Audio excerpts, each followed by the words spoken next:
السلام علیکم ورحمۃ اللہ وبرکاتہ۔ نحمدہ ونصلی علی رسولہ الکریم، اما بعد، فاعوذ باللہ من الشیطان الرجیم، بسم اللہ الرحمن الرحیم، رب اشرح لی صدری ویسر لی امری واحلل عقدۃ من لسانی یفقہوا قولی۔ اللہ سبحانہ وتعالیٰ نے یہ دنیا بنائی اور اسی نے ہمیں پیدا کیا۔ پیدا کرنے کے بعد فرمایا کہ الذی خلق الموت والحیاۃ لیبلوکم ایکم احسن عملا، کہ اس نے زندگی اور موت کو اس لیے بنایا کہ تمہارا امتحان لے کر دیکھے کہ تم میں کون اچھے کام کرتا ہے۔ ایکم احسن عملا، تم میں سے عمل کس کے اچھے ہیں۔ تو گویا اس پلانٹ پر ہم ایک ٹیسٹ کے لیے، ایک امتحان کے لیے اتارے گئے ہیں، اور ہم میں سے ہر ایک سے یہ دیکھا جا رہا ہے کہ ہم کرتے کیا ہیں۔ ہم سب کسی نہ کسی طرح زندگی میں مختلف امتحانوں سے گزرتے ہیں۔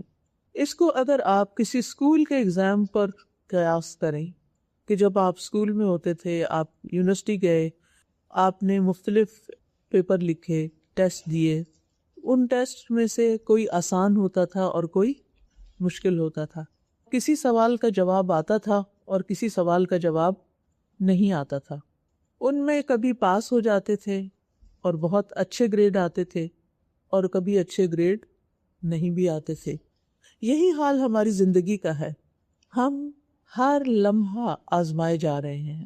کچھ لمحات، کچھ اوقات ہمارے بہت اچھے ہوتے ہیں، ہماری اسپرٹس بہت ہائی ہوتی ہیں، ہمارے اندر ایک طاقت محسوس ہوتی ہے، ہمیں لگتا ہے کہ ہم ہر کام کر سکتے ہیں، کچھ مشکل نہیں۔ لیکن کچھ اوقات ایسے ہوتے ہیں کہ ہمیں اپنے آپ سے بھی بیزاری ہونے لگتی ہے، اور یوں لگتا ہے کہ کوئی بھی چیز زندگی میں ٹھیک نہیں، معلوم نہیں میں کیوں پیدا ہو گئی، اور میں کیوں یہاں پر ہوں، اور مجھے کیا کرنا چاہیے اور کیا نہیں کرنا چاہیے۔ انسان لاسٹ ہو جاتا ہے، اور یہ کیفیت ہر ایک پر آتی ہے۔ ایسے میں ہر ایک کو صبر کی، مدد کی، انکریجمنٹ کی، دوسروں کے تعاون کی، محبت کی، کیئر کی، گائیڈنس کی ضرورت ہوتی ہے۔ سب سے بہترین گائیڈنس ہمیں ہمارا رب دیتا ہے، اللہ رب العزت۔ وہ ہماری رہنمائی کرتا ہے کہ ہمیں کس وقت کیا کرنا چاہیے۔ نعمتیں بھی آزمائش ہوتی ہیں۔ جو کچھ ہمیں ملا ہوا ہے، چاہے وہ ہمیں جسمانی صحت ملی ہوئی ہے، یا ہمیں اولاد کی شکل میں کچھ ملا ہے، یا پھر ہمارا گھر ہے، ہماری ضروریات کی چیزیں ہیں، جو کچھ بھی ہے ہمارے پاس، یہ بھی ایک امتحان ہے۔ یہ سب کچھ ہمیں اللہ سبحانہ تعالیٰ نے دیا ہے، ہمارا اپنا اس میں کچھ نہیں۔ ہم نے کوشش کی اور اسباب اختیار کیے، اور اللہ سبحانہ تعالیٰ نے اپنی رحمتیں ہم پر کھول دی۔ جب نعمت ملتی ہے تو ہم سمجھتے ہیں کہ یہ تو ایک انعام ہے اور ہم اس کو انجوائے کر لیں، اور ہم اس کو ٹیسٹ نہیں سمجھتے، جبکہ نعمت بھی ایک امتحان ہوتی ہے۔ کوئی بھی چیز جو ہمیں ملی ہے، چھوٹی سے چھوٹی اور بڑی سے بڑی، وہ بھی دراصل ہمارے امتحان کے لیے ہے کہ ہم اس کو استعمال کیسے کرتے ہیں۔ ہم نعمت پا کر شکر گزار ہوتے ہیں یا ناشکری کرتے ہیں۔ ہم ان نعمتوں کو اللہ کی مرضی کے مطابق استعمال کرتے ہیں، اللہ کے راستے میں استعمال کرتے ہیں، اللہ تعالیٰ کو خوش کرنے کے لیے استعمال کرتے ہیں، یا پھر صرف اپنی مرضی کرتے ہیں اور اپنے آپ کو خوش کرنے کے لیے کرتے ہیں۔ تو نعمتوں کو ہم عام طور پر امتحان نہیں سمجھتے، لیکن بعض اوقات نعمتوں کے ساتھ ساتھ ہماری زندگی میں کچھ مشکل چیزیں بھی آ جاتی ہیں، کچھ ناپسندیدہ چیزیں آ جاتی، کچھ ناگوار لمحے آ جاتے ہیں۔ کبھی انسان بیمار ہو جاتا ہے، کبھی وہ کسی خوف کا شکار ہوتا ہے، کبھی اس کا کوئی کام رک جاتا ہے، کبھی اس کو بھوک ستاتی ہے، کبھی اس کو جان اور مال کی طرف سے کوئی پریشانی آ جاتی ہے۔ اس کو تو ہم امتحان سمجھتے ہیں، اس کو تو ہم آزمائش سمجھتے ہیں، لیکن اس آزمائش میں کرنا کیا چاہیے عام طور پر ہم یہ بھول جاتے ہیں، کیونکہ جب تکلیف آتی ہے تو ہمیں اپنی پڑ جاتی ہے، پھر ہم سیلف پٹی کا شکار ہو جاتے ہیں، اور اس وقت اس مشکل سے کیسے نکلیں؟ بہت سے لوگ اپنا ہوش و حواس کھو بیٹھتے ہیں، امید چھوڑ بیٹھتے ہیں، مایوسی کی طرف جانے لگتے ہیں، جبکہ ہمیں ایسے موقع پر کیا کرنا چاہیے؟ اللہ سبحانہ تعالیٰ کی طرف رجوع کرنا چاہیے۔ اللہ تعالیٰ قرآن مجید میں سورۃ البقرہ میں جو بالکل پہلے احکامات ہیں ان میں فرماتے ہیں، یا ایھا الذین آمنوا استعینوا بالصبر والصلاۃ، اے لوگو جو ایمان لائے ہو، صبر اور صلاۃ سے مدد حاصل کرو، کیونکہ مشکل آنے کا بھی کوئی مقصد ہوتا ہے۔ تو صبر سے مدد لو. یعنی تکلیف کے وقت سب سے پہلا کام کیا کرنا ہے؟ صبر کرنا ہے. صبر کرنے کا مطلب کیا ہے کہ ہم نے جزا فضا نہیں کرنی، ہم نے بے چینی کا اظہار نہیں کرنا، ہم نے رونا دھونا نہیں ڈال دینا، ہم نے حال دعائی نہیں ڈال دینی. میں یہ لفظ پنجابی کے اس لیے بول رہی ہوں کہ مجھے اس کے پیرالل اردو میں نہیں مل رہے، تاکہ آپ بات سمجھ جائیں. تو بہت سے لوگ تکلیف کے وقت بس صرف جزا فضا ہی کرتے ہیں، ان کو سمجھ نہیں آتی اب کریں کیا. تو سب سے پہلی چیز یہ ہے کہ اپنے آپ کو نیگیٹو ری ایکشن سے بچانا ہے، منفی رد عمل سے بچانا ہے. یہ نہیں کہنا وائی می، یہ کیوں پریشانی آ گئی، یہ کیوں مصیبت آ گئی، صرف میرے ساتھ ہی ایسا کیوں ہوتا ہے، فلاں پر تو یہ مشکل نہیں آئی، مجھ پر آ گئی ہے. اور اس قسم کی بہت سی باتیں ہم اللہ تعالیٰ سے ناراضگی کی کرنے لگتے ہیں، جبکہ یہ ہمارا حق نہیں. اللہ ہمارا خالق ہے نا، وہی ہمارا مالک ہے، اور مالک اپنی چیز کے ساتھ جو چاہے کرے، اس کا یہ حق ہے، ہم اس کو روک نہیں سکتے.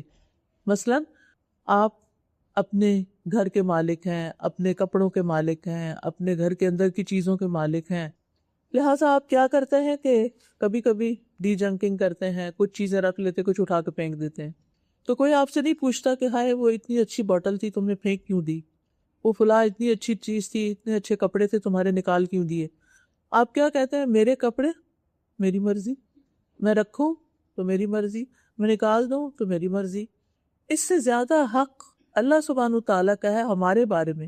جس کو چاہے دنیا میں رکھے، جس کو چاہے لے جائے، جس کو چاہے عزت دے، جس کو چاہے عزت اس سے لے لے، جس کو چاہے مال دے، جس سے چاہے لے لے، جس کو چاہے اولاد دے اور جس سے چاہے اولاد واپس لے لے، کیونکہ اصل مالک تو وہ ہے. ہمارے پاس تو یہ ساری چیزیں ہم مانتے ہیں. لہٰذا پہلا کام کیا کرنا ہے کہ جب بھی کوئی مشکل والا ٹیسٹ آ جائے نا، تو اس وقت صبر سے کام لینا ہے.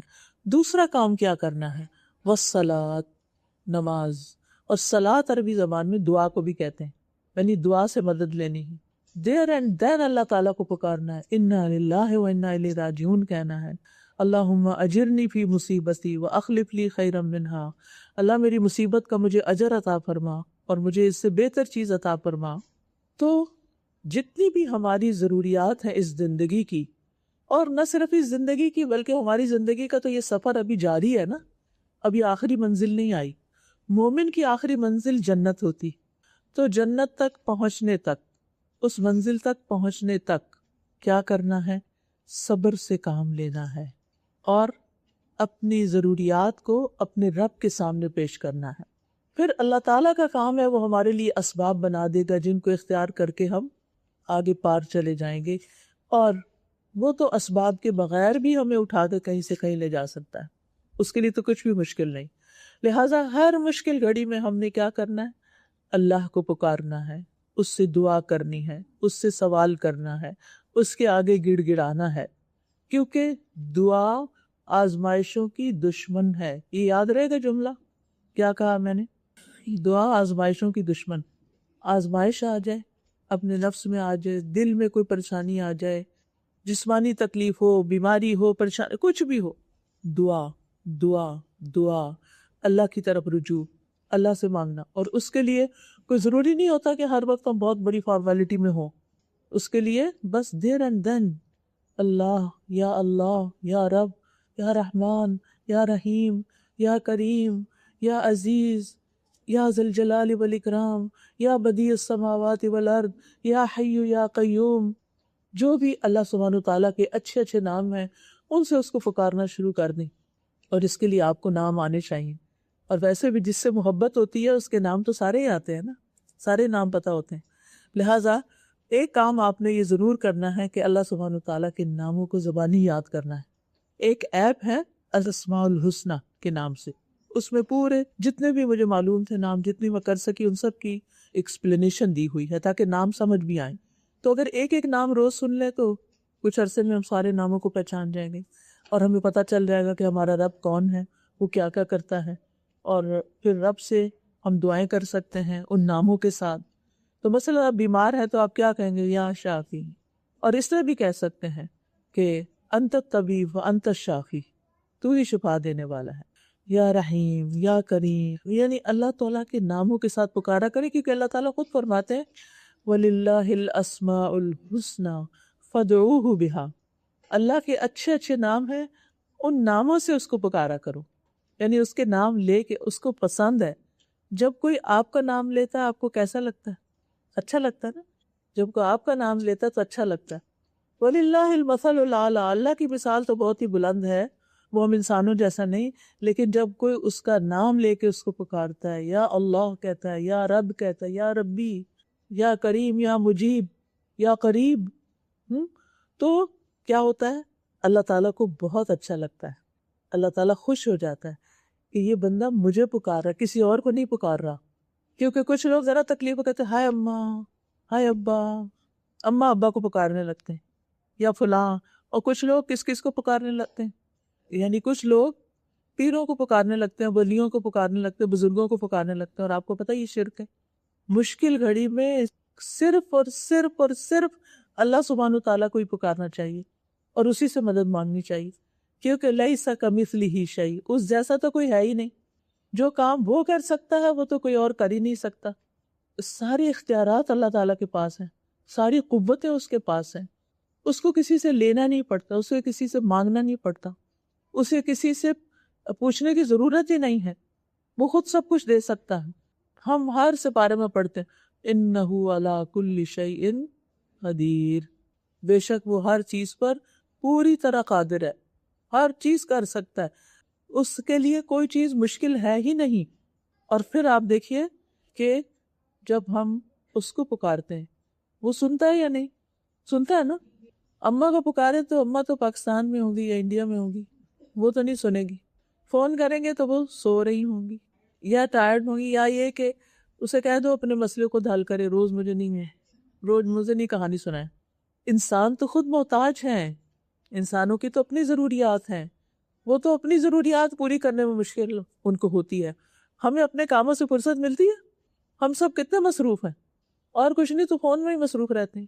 ہماری مصروفیت کا ایک بڑا حصہ ہمارا فون ہے، اسی میں لگے رہتے ہیں۔ تو جب اللہ سبحانہ تعالیٰ کو ہم پکارتے ہیں، رات کو پکاریں، دن کو پکاریں، لا تأخذہ سنۃ ولا نوم، نہ اس کو نیند آتی ہے نہ اس کو اونگ آتی ہے جب بھی آپ اسے پکاریں، بلکہ دن کی نسبت رات کو پکارنا زیادہ اچھا ہے۔ وہ رات کی پچھلے پہر بندوں کو خود مخاطب کرتا ہے، کوئی مانگنے والا تو مجھ سے مانگے میں اسے دوں۔